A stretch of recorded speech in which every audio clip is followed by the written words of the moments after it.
Juga pelaku pembunuhan anak anggota Dewan Pakar DPD Partai Keadilan Sejahtera atau PKS Kota Cilegon, Banten, Maman Suherman.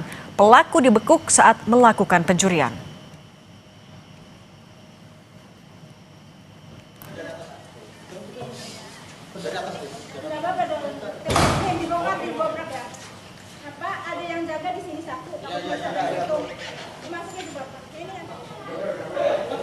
Inilah detik-detik penangkapan terduga pelaku pembunuhan anak politisi PKS di Kota Cilegon, Banten.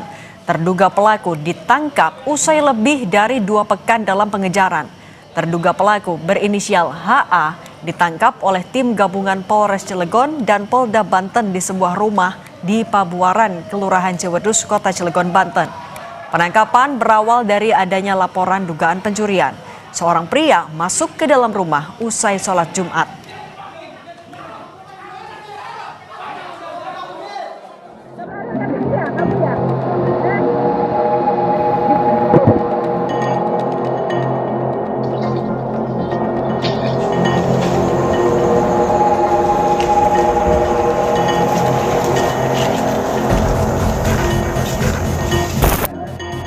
Tim gabungan Polres Cilegon dan Polda Banten berhasil menangkap HA saat kepergok mencuri di sebuah rumah warga di Kota Cilegon, Banten pada Jumat 2 Januari.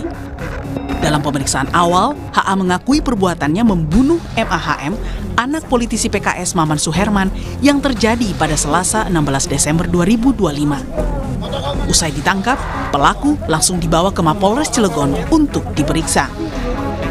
Wajah HA dengan tangan terikat 2 tali tis terlihat dalam foto yang diunggah Kasat Reskrim Polres Cilegon AKP Yoga Tama. Di foto yang sama juga terlihat di Reskrimum Polda Banten, Kombes Pol Dian Setiawan dan Kasat Reskrim Polres Cilegon AKP Yoga Tama. Kepada Kompas.com, Kombes Dian Setiawan bilang, iya, pelaku ditangkap saat mencuri di sebuah rumah di Cilegon. Nanti disampaikan saat ekspos resmi. Sebelumnya Polres Cilegon sudah memeriksa 22 orang saksi yang terdiri dari keluarga, tetangga, karyawan hingga orang tua dari teman korban. Sementara udah 22 ya. Sementara 22. Saksi mahkota apakah ada, apakah tidak ada, berapa jumlahnya belum bisa kami sampaikan. Upaya mencari jejak pelaku pembunuhan diakui polisi terkendala banyak faktor. Mulai dari CCTV di TKP yang rusak sejak tahun 2023 hingga kondisi hujan saat pembunuhan terjadi yang membuat jejak di TKP kabur. Kendala yang menjadi kendala oleh kita adalah di rumah itu CCTV aktif terakhir itu tahun 2023. Itu sudah kita tanyakan kepada pemilik rumah, lalu tidak adanya security yang berjaga 24 jam di lokasi rumah tersebut. Sebelum terjadinya kejadian itu dalam keadaan hujan, lalu after kejadian pun dalam keadaan hujan yang cukup lebat, sehingga jejak-jejak yang keluar pun sulit diidentifikasi. Pembunuhan anak politisi PKS yang berusia 9 tahun itu terjadi sekitar jam 2 siang ketika Maman Suherman menerima telepon dari anak keduanya yang terdengar panik dan meminta pertolongan. Setibanya di rumah, sang anak didapati dalam kondisi tengkurap dengan luka serius dan pendarahan hebat. Korban sempat dilarikan ke rumah sakit, namun setibanya di rumah sakit, korban dinyatakan meninggal dunia. Suherdi, Kompas TV, Cilegon, Banten. Terduga pelaku sudah ditangkap, namun hingga kini motif ia tega membunuh anak politisi PKS masih teka-teki. Kita bahas bersama mantan Kabareskrim Polri Ito Sumardi dan Ketua DPP PKS Bidang Advokasi Nurul Amalia. Selamat petang semuanya. Selamat petang, Mbak. Bu Nurul, oke, Bu Nurul, ini kan terduga pelakunya sudah ditangkap, tapi kalau pernyataan keluarga kenal tidak dengan terduga pelaku? Kalau dari informasi pihak keluarga sendiri yang disampaikan ke saya, karena pihak keluarga sudah melihat ya pelakunya dan tidak kenal gitu sama sekali, bukan orang yang berada dalam lingkaran terdekat ya dengan keluarga korban. Jadi keluarga korban tidak sama sekali tidak mengenal pelaku ini siapa. Kalau begitu bagaimana keluarga menanggapi terduga pelaku ini disebut-sebut ya menjadi pelakunya dan sudah ditangkap? Ya, kami masih menunggu ya, karena pihak kepolisian tentu ya memiliki cara ya dalam mekanisme yang sudah diatur dalam hukum acara tentunya untuk menggali keterangan, informasi, motif ya, dan juga adakah kesesuaian ya dengan olah TKP seperti itu. Ya kalau memang hasilnya adalah dia adalah pelakunya, ya itu tentu saja pihak keluarga menerima ya bahwa orang itu adalah pelaku ya seperti itu. Tapi mau menegaskan lagi, artinya rumor kalau terduga pelaku ini adalah mantan karyawan yang pernah dipecat itu sebatas rumor saja? Oh itu tidak ya, itu hanya rumor saja ya, dan kalau menurut pengakuan keluarga korban itu sama sekali tidak mengenal pelaku dan tidak pernah menjadi pekerja ya di tempat keluarga korban. Seperti itu. Tapi Bu Nurul, sebelum terduga pelaku ini ditangkap dan ya wajahnya bisa kita lihat di media, kalau dari keluarga sempat mencurigai sosok tertentu kah? Ya untuk sementara memang pihak keluarga korban tidak ada yang kecurigaan ya terhadap wajah pelaku ini. Jadi memang sama sekali belum pernah melihat dan baru melihat ini di media ya, dan baru semalam ya. Kalau Pihak orang keluarga lain korban mungkin Bu Nurul memberitahukan ya. sempat mencurigai. Orang lain ya tidak tahu juga ini siapa gitu, karena ini memang wajahnya wajah yang tidak dikenal sama sekali. Oke, Pak Ito, ini kami mau minta gambaran juga. Ini sebenarnya masuk akal tidak? Kalau ini kan ada dua kasus berbeda. Satu, terduga pelaku sedang melakukan pencurian di satu tempat, kemudian ditangkap, lalu mengaku kalau ia adalah pelaku pembunuhan di kasus yang berbeda. Ini benang merahnya di mana? Apakah memang ini kebetulan atau ya bagaimana menjelaskan ini? Ya, begini Mbak, sebetulnya pihak kepolisian kan, saya pertama kali menyampaikan apresiasi yang setinggi-tingginya ya, di tengah berbagai kesulitan barang bukti maupun kondisi TKP itu mereka juga berhasil memprofiling. Kan pernah saya sampaikan dulu bahwa polisi pasti sudah memprofiling siapa kira-kira yang akan dituju ya atau diduga sebagai pelakunya. Kemudian tentunya ini juga bukan merupakan satu kebetulan saja. Jadi kan dengan adanya kejadian pencurian tersebut, tentunya kepolisian juga kan beruntung karena dari pelaku ini juga mengakui bahwa tersangka adalah pelaku itu adalah yang merupakan tersangka yang selama ini dicari dalam kasus pembunuhan ya Ananda Axel ya almarhum. Nah tentunya di sini kita melihat ada dua kejadian, yaitu sekarang ditangkap pada saat dia sedang melakukan pencurian juga.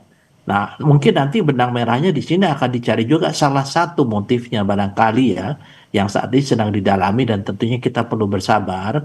Mungkin pelaku juga akan melakukan pencurian tapi kepergok oleh almarhum, ya kemudian melakukan satu tindakan kekerasan sampai meninggal. Nah, ini salah satu motif ya. Tentunya ini akan didalami lagi dan kita sebaiknya menunggu karena bagaimanapun juga saat ini polisi akan melakukan bagaimana mengkaitkan antara barang-barang bukti ya yang kemudian sebagian ditemukan, kemudian pengakuan dari beberapa orang saksi-saksi yang akan dikaitkan dengan pengakuan dari. Nah, Pak Ito, tadi Kapolres juga sempat bilang kalau salah satu alat bukti yang ditemukan obeng untuk mencongkel pintu. Kalau ini baru ini yang ditemukan, bagaimana polisi akan bisa sampai yakin kalau memang pengakuan itu benar pelaku adalah yang ada di balik pembunuhan kasus ini? Ya, saya tidak bisa menebak ya Mbak ya, tapi bagaimanapun juga tentunya polisi juga kan harus memiliki sesuatu keyakinan. Pertama kan sesuai dengan pasal 184 ayat 1 kan ada 5 alat bukti. Nah di sini pengakuan dari tersangka, kemudian juga mungkin nanti akan dikaitkan dengan keterangan saksi-saksi. Kemudian juga akan dikaitkan lagi dengan beberapa yang akan digali oleh kepolisian ini, apakah memang ada benda-benda lain yang diambil oleh pelaku yang akan bisa dijadikan alat bukti. Sehingga nanti baru akan dirangkai, kita bisa merangkai untuk melihat motifnya apa. Tapi kalau lihat daripada apa yang dilakukan yang bersangkutan, tentunya polisi akan mendalami memprofiling ya profesi atau latar belakang pelaku ini ya, satu yang biasa dia melakukan pencurian dan lain sebagainya. Dan itu nanti akan mengerucut kepada satu kesimpulan, kemungkinan salah satu motifnya adalah dia ingin melakukan pencurian, tapi kemudian ketahuan oleh almarhum dan kemudian dilakukan tindakan kekerasan sampai meninggalnya almarhum tersebut. Tapi ini baru salah satu motif yang mungkin akan didalami oleh pihak kepolisian. Nah Pak Ito, kalau soal sorry saya potong dulu. Pak Ito, tapi kalau soal motif ini, kalau salah satunya dugaannya jangan-jangan dia mau mencuri, tapi kemudian ketahuan sama korban. Tapi kalau ini kan faktanya tidak ada barangnya hilang. Kemudian korban juga ditemukan dalam kondisi yang mengenaskan, ada banyak luka tusuk. Analisisnya seperti apa? Ya, saya tentunya mengingat kembali beberapa kasus masa saya masih berdinas. Memang ada kasus yang serupa ya. Jadi pelaku ini panik ya setelah dia melakukan satu tindakan kekerasan. Dia panik, kemudian dia lari sehingga tidak ada barang yang bisa diambil. Tapi ini kan baru satu analisa ya, analisa yang tentunya harus didalami oleh teman-teman penyidik untuk bagaimana mendalami motif daripada pelaku yang sebenarnya.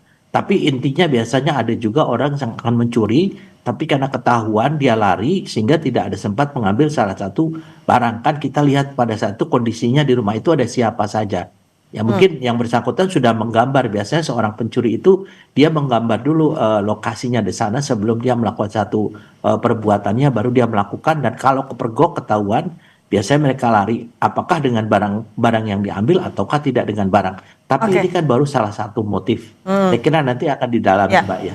Tapi Pak Ito, kalau melihat ya kondisi rumahnya besar, kemudian juga korban bisa ditemukan dalam kondisi yang ya banyak luka tusuknya, Anda menduga lebih dari satu orangkah pelakunya? Saya kira tadi disampaikan oleh Pak Kapolres kan tidak menutup kemungkinan ada pelaku lain. Kita tentunya menunggu saja pengembangan daripada hasil penyidikan teman-teman di Polres Cilegon ya.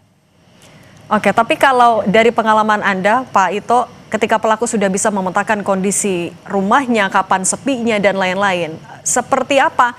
Apakah biasanya memang hanya satu orang atau ada orang lain yang akan membantu? Bisa satu orang, bisa juga orang lain ya. Tapi kalau perkiraan saya mungkin yang bersangkutan itu kan bisa saja panik ya, kemudian dia melakukan tindakan kekerasan tadi, kemudian dia lari. Nah, itu baru salah satu ya. Tapi kita tidak menutup kemungkinan nanti bahwa yang bersangkutan juga mungkin punya satu jaringan atau komplotan yang tentunya harus menjadi satu pendalaman dari teman-teman dari penyidik saat ini ya. Tapi bagaimanapun juga kita sebaiknya tidak berspekulasi ya Mbak ya, karena kalau saya kan hanya melihat daripada kejadian kemudian berpikir secara pengalaman saya dan juga pengetahuan saya demikian. Oke, kalau gitu Bu Nurul, kalau dari keluarga sudah komunikasi atau mungkin ya ngobrol langsung dengan HA? Oh, kalau ngobrol langsung belum ya, tapi memang pihak keluarga sudah dihubungi oleh kepolisian dan sudah melihat langsung ya pelakunya. Kalau itu sudah, tapi untuk ngobrol itu tidak ada. Kalau sejauh ini dari keluarga merasa ada yang janggal juga kah dari seluruh penyelidikan yang dilakukan? Terkait itu pihak keluarga menunggu saja ya mana yang terbaik sepanjang memang yang dilakukan oleh pihak penyelidik ya, dalam hal ini dilakukan sesuai dengan mekanisme ya, peraturan perundang-undangan ya, itu kan juga di TKP kan bisa diolah TKP-nya, ada jejak-jejak sidik jari dan lain-lain, sepanjang itu memang relevan ya. Jadi pihak keluarga ya tentu saja menerima ya kalau memang itu ada hubungannya ya dengan itu. Tapi kalau misalnya memang tidak ada ya itu memang harus segera ya dicari lagi ya pelakunya kalau memang itu tidak ada. Tapi kalau memang sepanjang relevan ya pihak keluarga tentu saja menerima hasil dari penyelidikan dari kepolisian. Menurut tapi kami juga mau pastikan ketika kejadian tidak ada barang yang hilang, betul atau seperti apa? Nah, kalau dari pihak keluarga korban sendiri itu memang belum ngecek ya, karena pada saat kejadian itu fokus pada korban yang dibawa ke rumah sakit, kemudian langsung dipasang polis lain ya. Jadi memang belum memastikan lagi barangnya ada yang hilang atau tidak. Itu menurut pengakuan ya atau informasi dari keluarga korban sendiri. Jadi belum ngecek sampai hari ini, belum masuk ya ke tempat itu ya, ke rumah yang jadi TKP. Belum dicek lagi barang-barang istrinya kah atau anggota keluarga yang lain apakah ada yang hilang atau tidak. Jadi belum sampai situ ya. Oke. Bu Nurul Amalia, Ketua DPP PKS Bidang Advokasi, dan Pak Ito Sumardi, mantan Kabareskim Polri, terima kasih sudah berbagi bersama kami. Sehat selalu semuanya. Ya, boleh. Nah.